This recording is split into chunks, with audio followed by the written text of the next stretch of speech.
Let me tell you about Callie Merritt. 32 years old, elementary school art teacher. The kind of person who believes genuinely and without irony that people are mostly good. She had believed that about Diana Merritt too. Right up until the Tuesday afternoon she sat in a law office in Scottsdale and watched her stepmother smile across a conference table while an estate attorney explained that Callie had been removed from her father's will entirely. 18 months after his death. Quietly, without a conversation, without a warning, without the basic decency of a phone call. Just a smile, a revised document, and the silence of a woman who believed she had already won. What Diana did not know, what she had never bothered to learn in 11 years of marriage to Callie's father, Robert Merritt, was that the will was not the whole picture. Robert had been a quiet man, a careful man.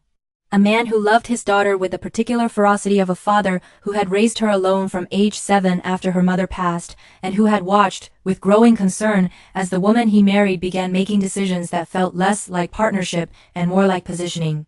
So 3 years before he died, without telling Diana, without telling his attorney, without telling anyone except Callie and one discreet trust specialist, Robert Merritt had set up a trust, an irrevocable trust, containing the thing Diana wanted most. The Merritt family ranch, 140 acres in Sedona.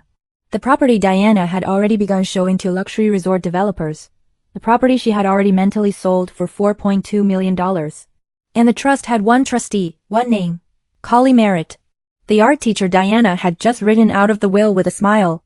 This is the story of how one stepmother's greed ran headfirst into one father's love, and how a quiet woman in paint-stained sneakers became the most important person in a $4.2 million real estate deal she never asked to control. Buckle up, because the best inheritance isn't always in the will. It started with a phone call Callie almost didn't answer. 8 months after Robert's funeral. Diana's voice was warm the way marble is warm, surface only. I'd love for us to sit down with the estate attorney. Just to get everything sorted properly. Everything sorted, Callie repeated. Some updates to the documents, Diana said smoothly. I'd love your support, Callie said she'd think about it. Then she called Warren Cole, her father's oldest friend, a semi-retired attorney who had been, Callie recalled, very specifically present at a meeting 3 years ago that Diana had not been invited to. Diana wants me at an estate meeting, Callie said. She says there are updates to the documents. Warren was quiet for a moment. Before you go anywhere, he said carefully, come see me first. Callie drove to Warren's office the next morning. He placed a document on the table. 14 pages. The Robert J. Merritt Irrevocable Family Trust. Callie read it slowly. By page 3, her hands had stopped moving. By page 14, she understood exactly what her father had done, and exactly why. Now, if you believe the most powerful things are sometimes the quietest ones, subscribe to Tangled Stories. I'm Brett. Around here, the best laid plans are always the ones nobody saw coming. Here is what Robert Merritt had understood about Diana that he never said out loud.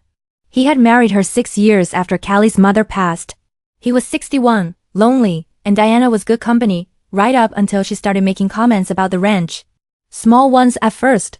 This property is wasted just sitting here. Do you know what a developer would pay for 140 acres in Sedona? I've been talking to some people just casually about what this land could become. Robert listened, said nothing, and quietly called Warren. The Irrevocable Trust was established while Diana was out of town.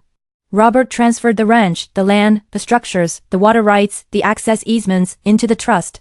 Callie was named sole trustee. The terms were specific. The property could not be sold, developed, or leased for commercial purposes without the trustee's written consent. And the trust was irrevocable, meaning Robert himself could not undo it once established, not even if Diana asked.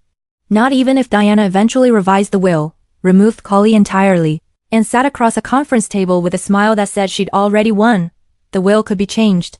The trust could not. Robert had known exactly what he was doing. He had simply never told Diana. The estate meeting was on a Thursday afternoon. Diana's attorney, Preston Howley, sat at the head of the table. Diana beside him. Callie arrived alone. Preston slid a document across to Callie. The revised will. Callie's name appeared once, in the section listing people specifically excluded from the estate. Not forgotten. Not overlooked. Excluded. Diana's hands were folded, patient, settled. I know this may feel difficult, Diana said, voice calibrated to something adjacent to sympathy. But Robert and I had discussed this. The estate needs to be managed cleanly, Callie looked at the document. Then at Diana.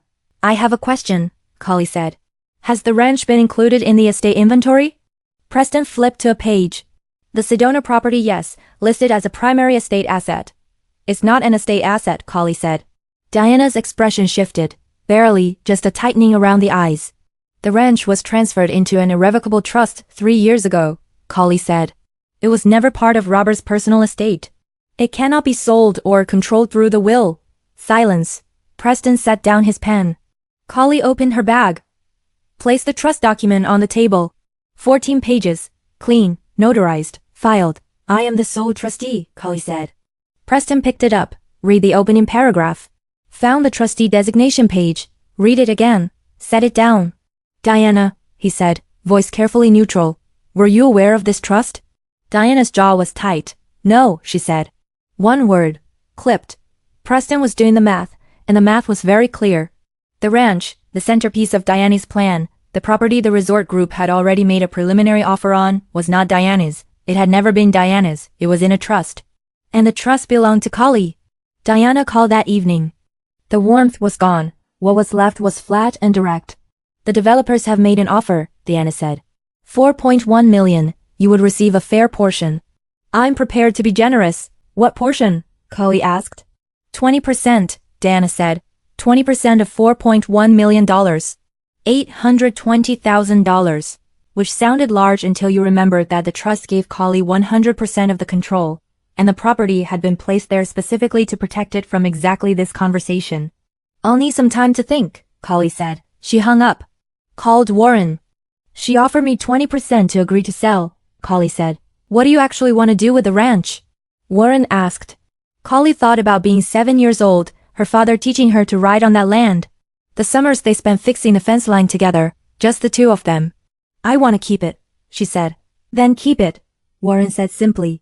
Preston's office sent a formal letter the following week requesting Callie's cooperation in releasing the ranch for estate settlement. Warren responded in 2 paragraphs. The trust was irrevocable. The property was not an estate asset. There was no legal mechanism by which the estate could compel the trustee to act. Diana filed a challenge 3 weeks later, contesting the trust on the grounds that Robert had acted without full mental capacity and under undue influence from Callie. Callie had been 29 when the trust was established. She had been living in Phoenix, teaching 3rd grade. She had not known about the trust until Warren showed her the document 8 months after Robert's death. The challenge collapsed in discovery. Robert's physician confirmed full cognitive capacity. Warren provided contemporaneous notes. The trust specialist provided her own documentation. Preston quietly advised Diana to withdraw. Diana withdrew. Her legal fees, $47,000. The ranch remained in the trust, fully intact, under Callie's sole authority. 6 months later, Callie drove to Sedona. She stood at the top of the ridge where the red rocks caught the late afternoon light and called Warren. I want to do something with it, she said. Not sell. Something he would have wanted. She had been thinking about an organization that ran outdoor art and nature programs for children who had lost a parent. Grief support through creativity and open space. She had lost her mother at 7. She knew what that felt like. I want to turn it into a program site, Callie said. Let kids come and make things and breathe and have somewhere that feels like it belongs to them. Warren was quiet. Your father, he said, would have loved that. The Merritt Ranch Arts and Grief program opened 14 months later. The main building, a converted barn, looked out over the red rock formation Robert had called the cathedral. On the wall inside the entrance, Callie hung one thing. A small watercolor she had painted the week after her father's funeral when she didn't know what else to do with her hands, red rocks. Late afternoon light, a fence line running into the distance. Underneath, in her own handwriting, he left me the land because he knew I'd know what it was for. Diana sold the Scottsdale house 18 months after the challenge was withdrawn. She and Callie have not spoken since. Preston Halley sent Callie a handwritten note after the program opened. It said, your father was a wise man. This is evident. Callie kept it in the same drawer as the trust document. Next to a photo of her and her father on the ranch, just the two of them, the summer they fixed the fence line together. And Warren Cole attended the opening day. He sat in the back. When Callie finished speaking, he caught her eye across the room and nodded once. The way people nod when something has gone exactly the way it was supposed to. They say Diana still mentions the ranch sometimes. frames it as injustice. A document that shouldn't have been allowed. She never quite explains that the man who made the decision was the same man who loved his daughter for 32 years and knew, with the clarity of someone paying very close attention, exactly what he was protecting her from. And every spring, when the first group of kids arrives at the Merritt ranch, carrying grief that's too big for their small bodies, a counselor takes them to the ridge at the end of the first day. To watch the light hit the red rocks. To breathe. To feel, maybe for the first time since they lost whoever they lost, that the world is still large and still has room for them in it. And that, my friends, is how one father's quiet love outlasted one stepmother's loud greed, not through a fight, not through a scene, but through 14 pages. Filed on a Tuesday afternoon, while Diana was out of town. Because some people spend their lives trying to take what isn't theirs. And some people spend their lives making sure the people they love are protected long after they're gone. Robert Merritt knew which one lasted. If this story moved you, subscribe to Tangled Stories, drop a like, and share this with someone who believes that real love always finds a way to protect what matters. Because here, every story has a twist. And sometimes that twist is the most loving thing a father ever did. I'm Brett, and I'll see you in the next one.